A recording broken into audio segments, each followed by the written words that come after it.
Assalamu alaikum wa rahmatullahi wa barakatuh.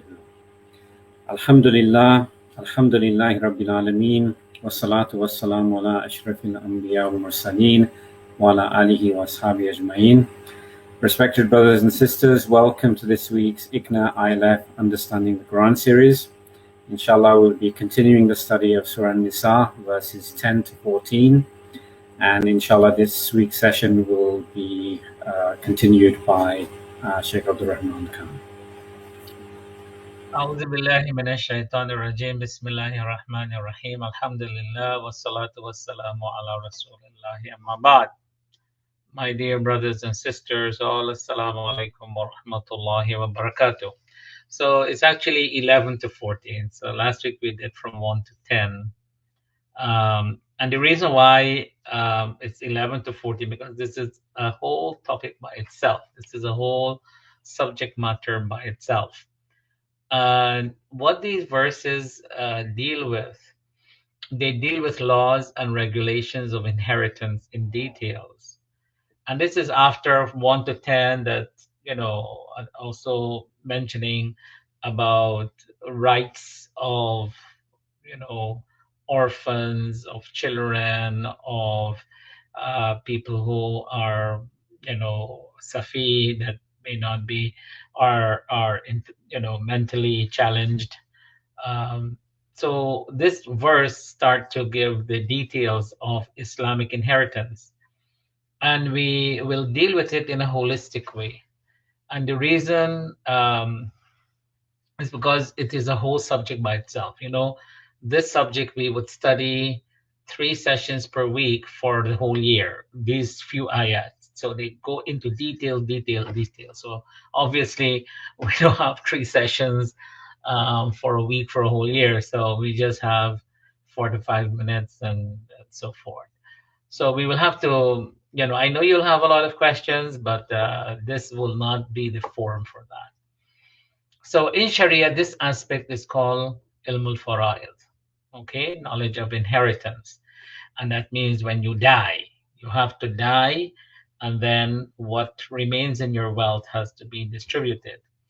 It's a firm command of Allah that is highly neglected. I cannot say that enough. It's highly neglected by many Muslims. And because of that, there is a lot of tension and problems that will come out within the family because it is not addressed. So I urge all of you, and even those who will see this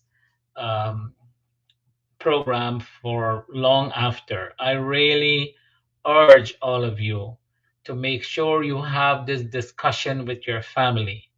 Sit together and have this conversation about inheritance, because it is a commandment from Allah subhanahu wa ta'ala. And once again, Allah is instituting laws how wealth should be disposed of at the time of death and how each relative should inherit. It is not about our decision. It is about what Allah subhanahu wa ta'ala decides. Yes, there is a little portion that Allah gives us to make some choices, but other than that, the wealth that when we die and leave are already given by Allah subhanahu wa ta'ala to various relatives. And it is about protecting the rights of relatives. Without this laws of inheritance, how many fights can possibly happen if Allah had not given us the regulation with our rights of our wealth when we pass away? So think of all the laws like that. Think of all the ahkam of Allah. If Allah did not tell us how to make our salah and send the Prophet ﷺ to show us how to do salah, you can imagine if everybody has his or her own way to do salah, how salah would be. And so inheritance falls under the ahkam or the laws of Allah subhanahu wa ta'ala in that particular way. Prophet ﷺ said, ما حق امرئ مسلم له شيء يوصي فيه يبيت ليلتين إلا وصيته مكتوبة عنده. It is not permissible for any Muslim who has something to will, and that will we will come to. This is not the all your wealth. You have some part that you can will to stay for 2 nights without having his last will and testament written and kept ready with him. In other words, prepare for death and prepare for how your wealth is going to be distributed by the hukum of Allah and by the hukum or the laws of Allah, the laws as shown to us by Prophet Sallallahu Alaihi Wasallam. Another point to note that as we go through these uh, 4 verses, you will find that there's a lot of information, And think about it this way: the closer the relatives are, they will prevent further relatives from inheriting. Okay? So if you have children, for example, boys and girls, pretty much they take up the bulk of your wealth. Okay?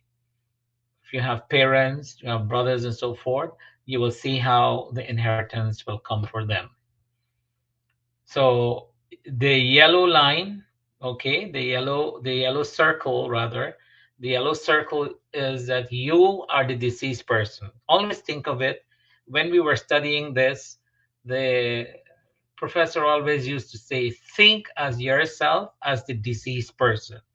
So that line that we see there, this is your going up will be your origin, where you come from, parents, grandparents, parents, mother, father, grandparents, and so forth. The line going down will be your sons and daughters and grandchildren and so forth. This line will be like your brothers and sisters, and you have 3 types of brothers and sisters. For many people, they only have one type, which is from one mother, the same mother and the same father. And for that, we can call them full brother, full sister, sometimes blood brother, blood sister. Or you can have brothers and sisters from the father's side alone, or you can have brothers and sisters from the mother's side alone, and then their children. Then you go to the uncles and so forth. So you see that line there helps you to guide you along how we are going to explain these following verses. So we start off with the verse 11. أعوذ بالله من الشيطان الرجيم بسم الله الرحمن الرحيم يوصيكم الله في أولادكم للذكر مثل حظ الأنثيين فإن كن نساء فوق اثنتين فلهن ثلثا ما ترك وإن كانت واحدة فلها النصف ولأبويه لكل واحد منهما السدس مما ترك إن كان له ولد فإن لم يكن له ولد وورثه أبواه فلأمه الثلث فإن كان له إخوة فلأمه السدس من بعد وصية يوصى بها أو دين آباؤكم وأبناؤكم لا تدرون أيهم أقرب لكم نفعا فريضة من الله إن الله كان عليما حكيما. So now it's quite a few slides we have to go through, so we have to sorry, I had to rush through that. But Allah commands you as regard your children inheritance. So verse 11 is dealing with children and parents. Okay, children and parents here means mother and father, and mother and father will mean your biological mother and your biological father, and children will mean your biological sons and biological daughters. Okay, so to the male, a portion equal to that of 2 females. Okay, so a son gets twice as the amount of share as 2 females. In other words, the daughter gets half as a share of the son. And because the daughter is not financially responsible in her home, and the male is, so that's why he has a double portion to take care of the financial responsibility. And if they're only daughters, 2 or more, their share is 2/3. In other words, you have no son, but you have 2 or more daughters, they will have 2/3 of your wealth. Okay, and if you only have one, her share is half. So you see how it starts to build up now. So if you have Boys and girls, male get twice as much as females. If so, you don't decide that. This is Allah is deciding this now. This is like Salah, how many rakat Fajr has, and Dhuhr and Asr, Maghrib, and Isha. You don't decide how many rakat they have. Allah has decided, and the Prophet ﷺ has given us the clear path as to how many are there. Here, Allah is telling us in details who gets what and what portion. It's not for us, oh, I love this son more, I love that daughter more, they're going to get more wealth. This is after we die. After we die, so you have to die first, and then whatever wealth is left behind, the male children get twice as much as the female children. And if you only have daughters, two or more, they will get 2/3 of your wealth. Okay, they will get 2/3 of your wealth. And if it is one, her share is half, because other people are going to come in for the other half, or other people are going to come in for that 1/3 that remain if you have two or more daughters. For parents now, a sixth share of inheritance to each. So mother get 1/6 and father get 1/6 if the deceased left children. So if you leave children behind, the mother gets 1/6 and the father gets 1/6. Okay, along with the male or the sons get twice as much as female with the remainder. Okay, if no children and the parents are the only heirs, they're the only inheritors, the mother has 1/3, which means the remainder goes to the father. Okay, and if the deceased left brothers or sisters, and this is two or more, any two, whether two blood brothers, two half brothers, paternal brothers, maternal brothers, or a combination, whether it's two or more, the mother has 1/6. Again, the father will get the remainder. And here, the brothers and sisters will not get because of the father. The father is closer than brothers and sisters, so the father will get the bulk if you don't have children. Okay, this is if no children. The distribution in all cases after the payment of legacies or will. Now, here's the will that is the ayah is talking about. He may have bequeathed it or debts. You know not which of them, that is, which of your children or parents or whatever it is, whether your parents or children are nearest to you in benefit. These fixed shares are ordained, commanded by Allah, and Allah is all knower, all wise. So you see here, too often we focus on a few things in Islam, few aspects of Islam, and we leave off such great commandment from Allah that He says, you do not know whether your parents are more beneficial or your children are more beneficial for you. These are portions that are fixed by Allah, and Allah is all knower, all wise. So if you can go back later on, because this is just a quick tafsir of these verses, they're not meant to solve your problem. Your problem has to be solved because each case has a number of DNA that has to be taken in consideration. So just tonight's session for 40 to 45 minutes will not make you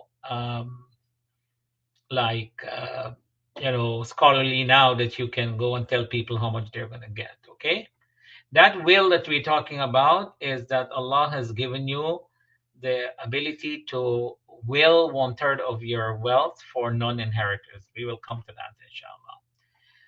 So what are some of the portions mentioned here? First, we have children and parents, as we talk about, and Allah is more merciful to our children than ourselves. So here it is the breakdown that He's given us. Sons get twice as daughters, two or more daughters and no sons, 2/3. This is a hadith based on Sa'd ibn Rabi'. And one daughter and no son, she gets a half of your wealth. And parents, mom and dad, gets 1/6 if the deceased left no children. These are just a summary of verse 11. If no children, mother gets 1/3, and if there are brothers and sisters, she gets 1/6. The distribution is done after your legacy or will may have been created, which is up to 1/3 after funeral expenses and debt repayment. Okay, after that, then these are the wealth you leave and the people who will inherit in this category here. This is verse 11. Verse 12, for saving of time, I will just read, do the translation here. In what in which your wives leave. So, in other words, your wife die. Your share, that is the husband's share, is a half if they have no child. So, a wife dies, a woman dies, her husband gets a half if they have no if she has no children, whether for him or for another husband that she may have divorced or he may have died. So, in other words, the woman did not have any children from her biological children. Again, it could be with this husband, it could be with another husband that may have passed away or divorced. So your share is a half. But if they leave a child, right, you get 1/4. The husband now gets 1/4. So here the wealth is being shifted to the children. Okay, if no child, the husband gets a half. And if there is a child, the husband gets 1/4. And that child can mean a daughter or a son, so long as it is one child or more, boy or girl, that the husband will get 1/4 of that which they leave after payment of legacies or will that may have bequeathed or debts. Then Allah continues to the wife now. If what you leave, their share, so wives can be, as we talked about in last week, what wives can be 1, 2, 3, 4. They share in 1/4. So if you have one wife, they get 1/4. If you have 4 wives, they all share that 1/4. So not each one will get 1/4, because 1/4 multiplied by 4 is the whole, they get the whole wealth. That's not what it is. So if you have, most people, one wife, so they will get 1/4 if you leave no child. If you leave a child, again, your child can be with her, or it could be that you married before, your wife died or divorced, they get 1/8.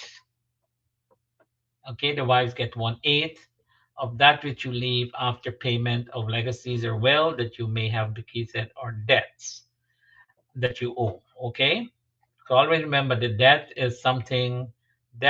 are something that has to be repaid, and then the will, which is 1/3, has to be taken out. Then you can start to share out the remainder. Then here is another category. And if a man or woman leaves neither ascendants or descendants, no father, grandfather, no son or grandson or granddaughters from the son side. Granddaughters from the grandson and granddaughters from the daughter side do not inherit. But from the son side, they will inherit. But has a brother or sister. Now this brother or sister, all the ulama, they agree, all the fuqaha, they agree that this is referring to only maternal brother and maternal sister, because the last verse in Surah AnNisaa deals with blood brother and paternal brother, blood brothers and sisters and paternal brothers and sisters. Then each of them would be entitled. So if it is either male or female, they will get not 1/6 each, but each one will be entitled to 1/6. So whether male or female, they will get 1/6.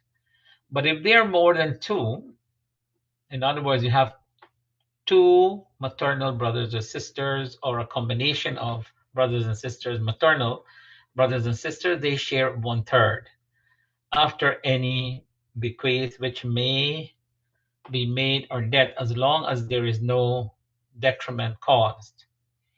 This is an ordinance. Again, Allah is mentioning strong words here. Like this is the hukum, ordinance from Allah, and Allah is knowing and forbearing.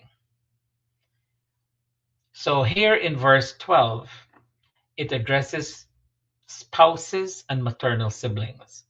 Spouses, the husband gets a half if wife have no children, and children here could be male or female, or husband gets a quarter if the wife has children after the one third of the will or debt repayment. Wife gets a quarter if the husband has no children, and wife gets 1/8 if the husband has children. After the one third of the will, he wills 1/3. Now, this is not compulsory for him. This is pure voluntary for any one of us, that we have up to 1/3 if we want. If we don't want to leave anything for anybody else other than our inheritors, we don't have to. Okay, you are not obliged to leave 1/3 of your wealth for anyone. All of your wealth can go to these inheritors. And then it talks about maternal sibling, male or female, get 1/6. And if there's no children or parents, and parents here will be father as well too.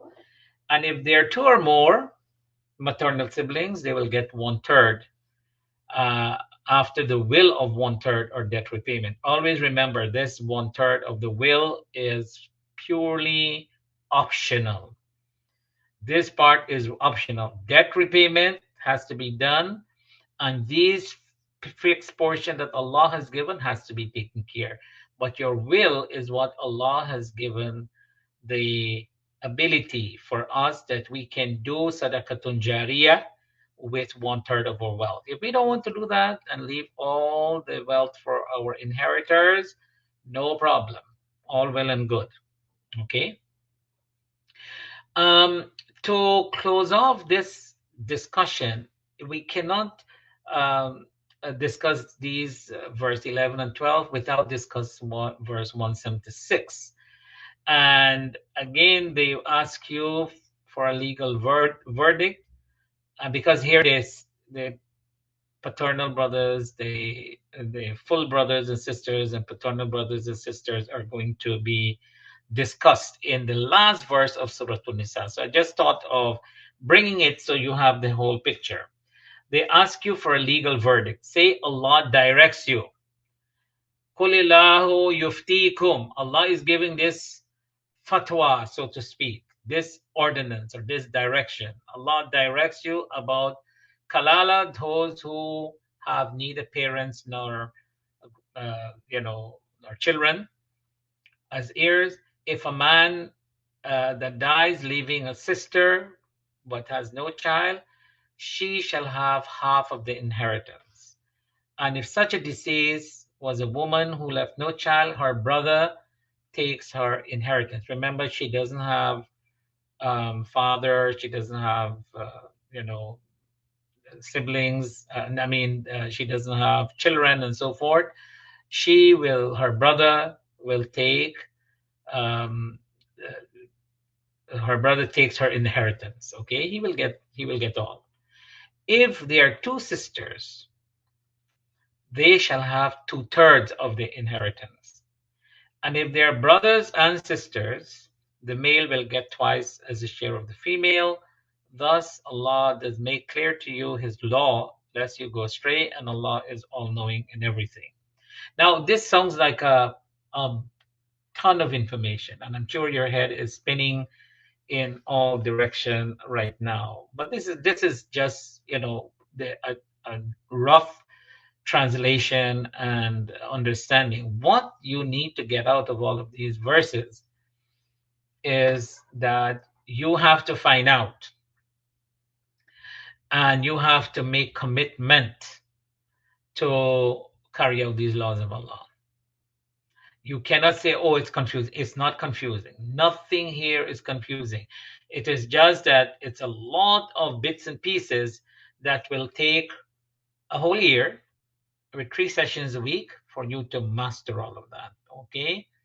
So don't make that prevent you Because for most of you, your case is very simple, very simple. And I'm sure that 90%, if not more, of your cases you will understand at least by the end of this session. So if you have a mother and father, and if you have children, if you have a husband, it's very easy for you to get and to know their shares. But you have to be committed to carry out this law of Allah subhanahu wa ta'ala.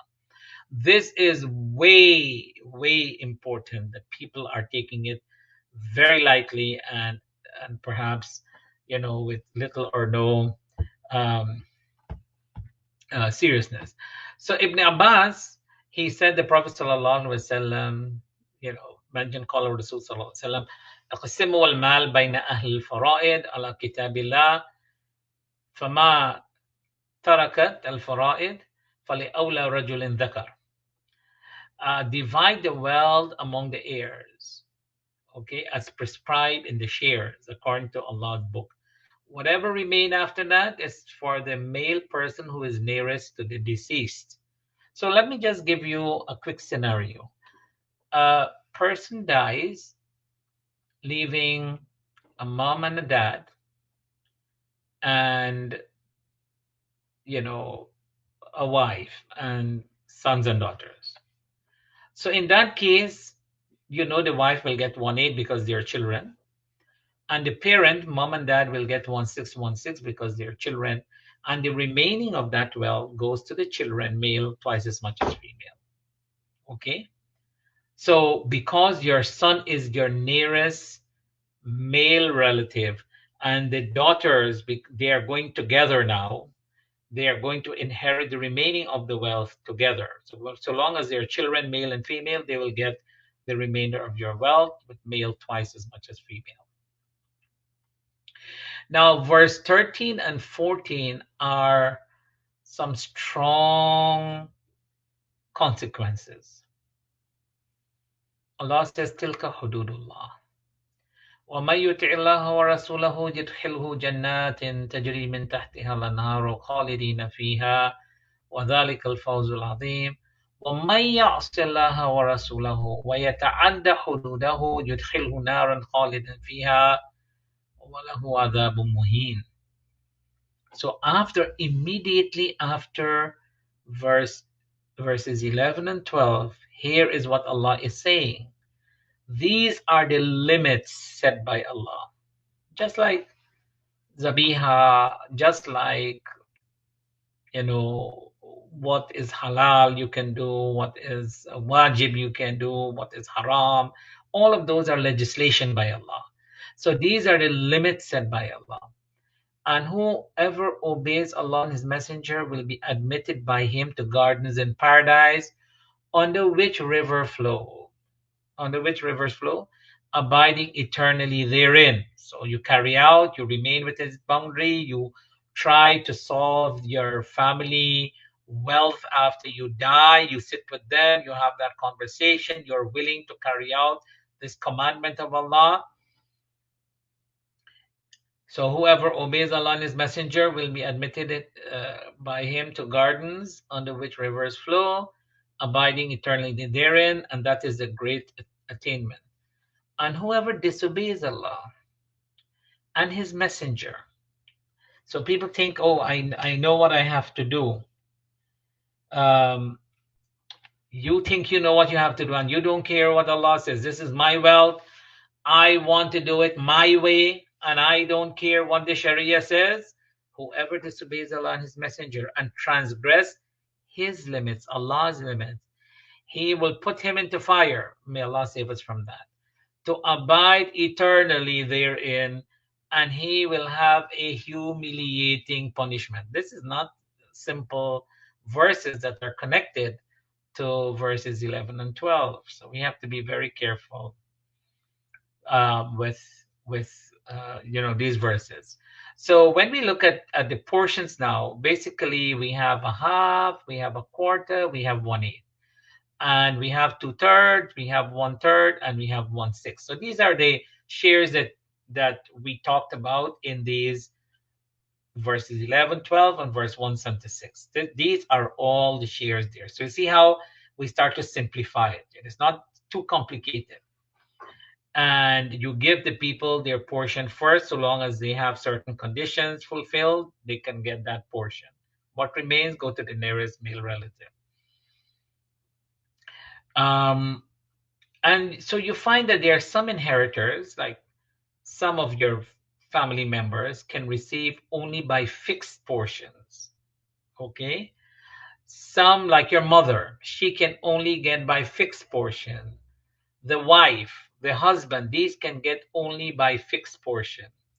And there are inheritors that can receive only through unfixed portions. That is, we haven't gone through all of them yet. We're coming to that. But they can get only through unfixed portion. And there are some who can receive both fixed and unfixed portion, like a father. Um, if you have a daughter, he gets 1/6, the daughter gets a half, and whatever remains goes back to the father because he's the nearest male relative. Okay. Now, there are three words that we use in the wealth that we have, and they are called hiba, wasiya, and irth. So, what is the difference between three? Hiba is a gift, wasiya is the will or the residually bequest. This is what you want, your desire is to do that. And by the way, talking about desire, a lot of people say, oh, my father desired that I get this house. Well, good luck to your father and good luck to you. If it is not in the commandment of Allah subhanahu wa ta'ala, then if he says after I die you get this house, no, he can give you as a gift while he's alive. Okay. And earth is what you remain for your wealth. But people have a lot of wishes that they want to fulfill of their parents, or there's some relative. Oh, he wants this to happen to him when he dies. He wants this gold chain to go with him. Oh, I've heard too many stories about what people want when they die. Earth. So earth is what the property you have left. Okay, you call it earth. So your wealth that remain after you die is instruction from Allah how one's property is to be disposed of after one's death, and how is to be given away after one's death. So you can't do earth while you are alive and give away that. That will fall under something else.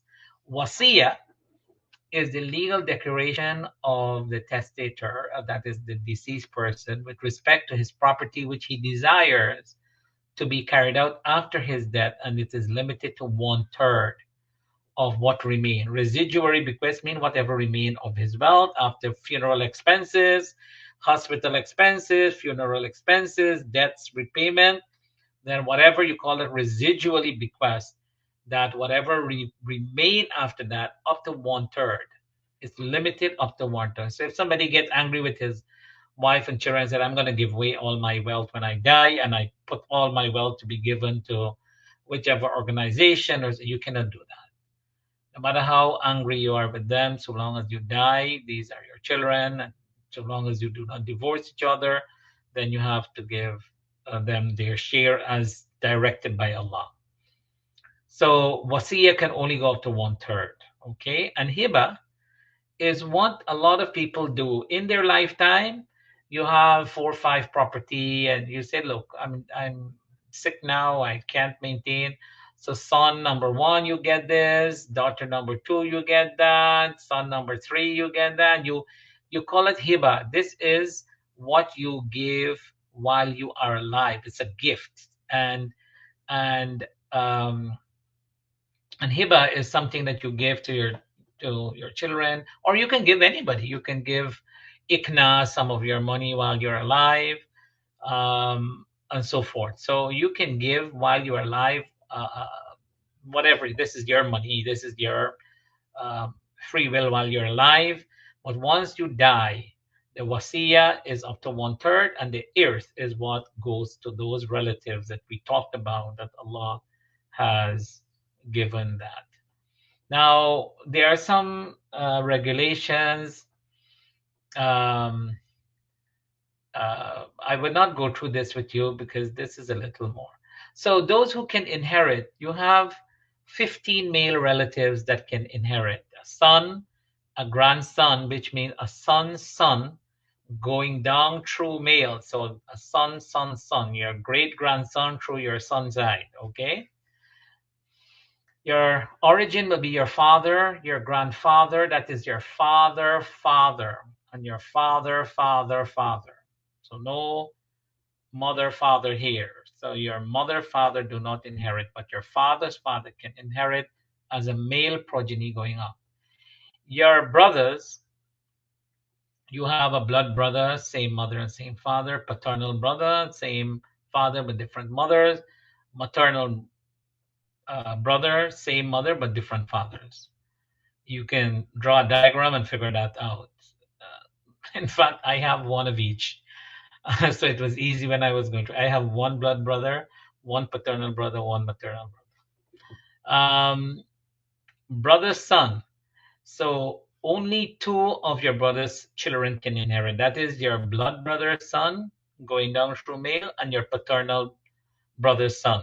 That's your nephews from your blood brother or paternal brother. From your maternal brother, his sons do not inherit. Okay, and there are regulations for that. Uncles, your father blood brother, your father paternal brother. Number 12, your father's blood brother's son. So in other words, now you're going very far off your relatives. These are your cousins. Your father's blood brother, that's your uncle's son, who is your cousin through male alone, and your father's paternal brother, his son. So those are number 12 and 13. Nikah is husband, and manumission, this no longer exists. This is if you have a slave and you free that slave, and you're a male person that frees that slave, then you become the manumitter of that slave. So these are the 15 male inheritors. Remember, as you're coming away, apart from the husband, up to number 13 are blood relatives or relatives through the womb. Number 14 is through nikah. So this is a different category. So the further you go away from the deceased, the most likely you or your chances for inheritance will be less and less and less. Like ask yourself how many of your relatives die and you are their cousin, or you are their far relatives, and you are going to get something. Most likely they have relatives closer than you, they will get. Female, they will be your daughter, your granddaughter, that is your son's daughter going through male. So your son's son daughter, your great granddaughter going through son. So daughter do not inherit, or daughter son do not inherit. Origin, mother, maternal grandmother, and paternal grandmother. They are inheritors. Your sisters, the same thing with brothers. 3 of them: blood sister, paternal sister, maternal sister. Nikah is wife or wives, and manumission if you have a female person that frees someone and they don't have anybody else, then she is an inheritor. So these are the laws that we can have the time so far, and I don't expect that you're going to ask detailed question, but we still have whatever questions you have. I'll be more than happy to answer them for clarification. Okay, so we are not going to deal with um, your individual scenario. Okay, so please go ahead and ask your questions. Jazakallah khairan, Sheikh Abdul Rahman. So you mentioned about the 1/3 that can be given to anyone you wish. Yes. What are some of the practices of the Sahaba that we can learn from about, where did they give this 1/3 to? Well, they sometimes they give it to the Baitul Mal. They give it to other poor relatives who would not have normally inherited. So in today's time, you can use that. You can give it to Baitul Mal. Doesn't exist, not the organization Baitul Mal, but the um, the treasury of the Muslim community.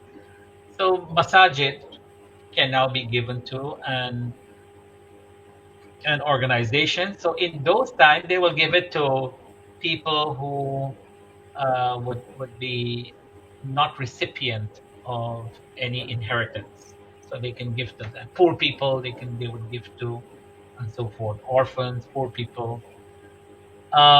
Remember, there were not too many rich Sahaba. There were some of them. Majority of them died um, barely making it. Yes. Jazakallah khair. In this country, sometimes some assets don't fall within the scope of the will. And one example here would be a husband and wife, they own their house together. And it's held in what's termed joint tenure with right on survival. So it automatically passes to the surviving spouse. Does that need to be considered as part of distribution in what we've been discussing here? Or is it okay for that to pass automatically to the spouse? No, it is not correct to pass automatically for the spouse. If they own it jointly, then it means she has 50%, he has 50%. So if he dies, she has 50% share that belongs to her. And she will now be entitled to 1/8 of the other 50% if they're children, or a quarter of the next 50% if there's no children. So she can buy out that house if it is, let's say, if it is there are no children, she will have her half, which is joint share, and then the half of the man share. Because remember, wealth at the end of a person's life is everything he would have left behind, his wealth. When it's connected to somebody else, then you separate what belongs to him and it goes under those inheritance. So in fact, if he doesn't have any children and they are joint owned, she will own 75% of that house anyhow, and the 25% she can buy over the house and pay for the other relatives who will be inheriting. And what about assets that like retirement accounts that don't necessarily go directly into the estate? Is it the responsibility of the individual really to ensure provisions are in place for those to be distributed, even if they don't go part of the will process? Yes. So in beneficiary, if you have 401k, for example, whatever money you put in, I don't know how it works fully, but it is what money you have put in. And if you die, my question is, do you get back all of that 401k, or you get a part of what you have paid for? Because Yeah, retirement, you withdraw that when you retire, isn't that so? yeah, you may not have withdrawn it all before you die. So Okay, in but that situation, right.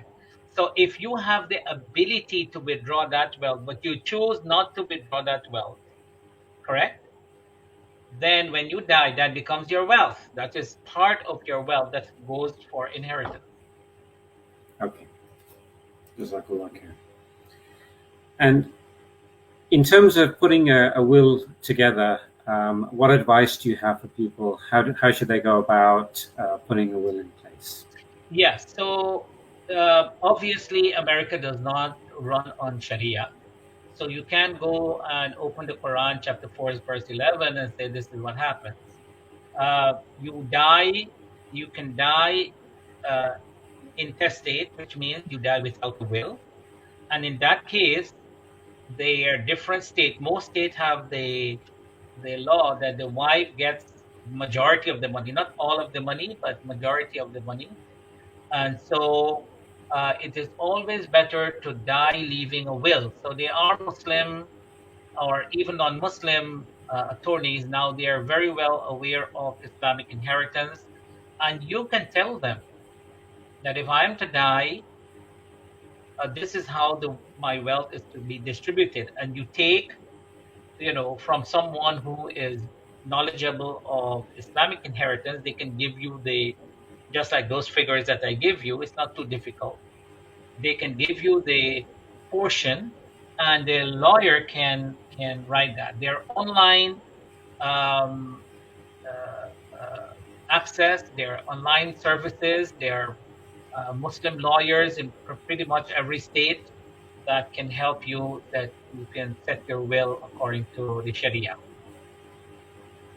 Jazakallah khair. But if you die, the thing is, if you die without leaving a will in America, the court decides who gets what. Yeah, so this will be the last question. So in the case where, let's say, you have a parent that's died, no will was in place, what is the responsibility of the children in that situation? Just to follow the intestacy rules, or should they try to follow things by Sharia?